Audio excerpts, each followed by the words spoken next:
This episode of Techno Buffalo is brought to you by Netflix. Welcome back to another episode of Rettinger's Rants. It's the show where I rant and rave and talk about anything from the world of technology and sometimes a little bit outside. Up this week, we're going to talk about smart watches and if Apple should get into that business and what my opinion on smart watches is. Hint, it ain't good. This is Rettinger's Rants. Let's go and get started.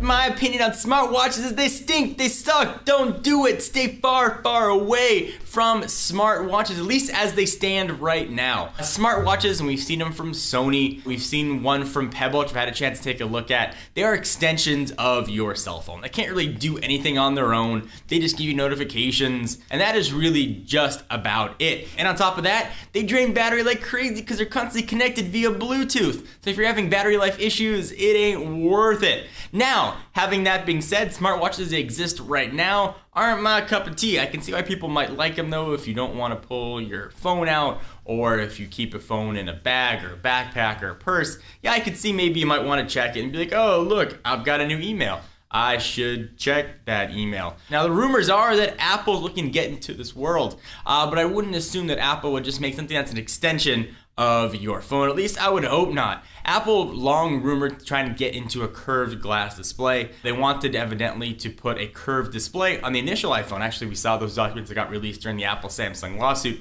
The technology wasn't there yet. Now allegedly, the story goes, Corning, the maker of Gorilla Glass, said, hey Apple, we've got curved glass technology. Why don't you come to us? Instead of finding its way on a new iPhone, it's supposedly going to make its way to a watch. Now here's where I think Apple might be able to succeed. Apple makes as much money on iTunes and app sales as most companies make on all of their hardware. So really for Apple, getting people into their products is just sort of a Trojan horse to get them to buy application. If the smartwatch can get people to buy apps, it's going to be profitable for Apple. Certainly they're not known to make products for a loss. So in some ways I think it could be kind of interesting. Camera. We haven't seen a camera built into a watch. I know it could be kind of weird sort of going like this, but I could see it perhaps being a secondary display for your iPhone. So you're taking a picture, you've got it set up somewhere else, you want to take a selfie, you could use your phone to sort of make it do stuff for you.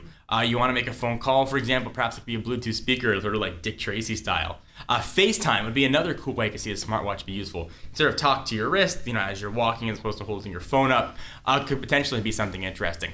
If you look at my wrist right now, I'm wearing a Nike Fuel Band. Sort of a new rage of sort of fitness technology. Nike has long worked with Apple. They've been in Apple products before, so perhaps having Nike Plus or Fuel Band-esque technology that Apple perhaps does on their own might work out and sort of give you that value add that nothing else has done before. There's also been rumors swirling that Apple is in talks to buy Pebble, the startup that was crowdfunded, which is just starting to come to market in a few months. They already have the technology. What kind of features would you want a smartwatch to have that would make you want to buy it? Filming this video, I sort of had a struggle to think of like, what could it possibly have that I would need? But I will say this though, I never saw a need for a tablet before I used one. Now I totally get it. So maybe a smartwatch would be the same category. It seems useless until you actually have one. Then you realize, how did I live without this thing? So let me step aside from the ranting for a moment to thank our friends and sponsors at Netflix. Netflix streams TV shows directly to your home, saving you time, hassle, and most importantly, that sweet, sweet moolah. As a Netflix member, you can instantly watch TV shows and movie streaming directly to your Mac or via your TV or really any display you want via your Xbox 360, PS3, or Nintendo Wii consoles. Watch as many movies as you want, and best of all, you can cancel anytime. To get a free 30-day trial, go to netflix.com/buffalo and give it a shot if you haven't yet. You know Netflix, you want to catch up on your favorite shows. Again, go to netflix.com/buffalo. Thank you for watching another episode of Rettinger's Rants. We are back every week. Check us out at technobuffalo.com for the latest and greatest tech news. I'm John Rettinger. See you next video.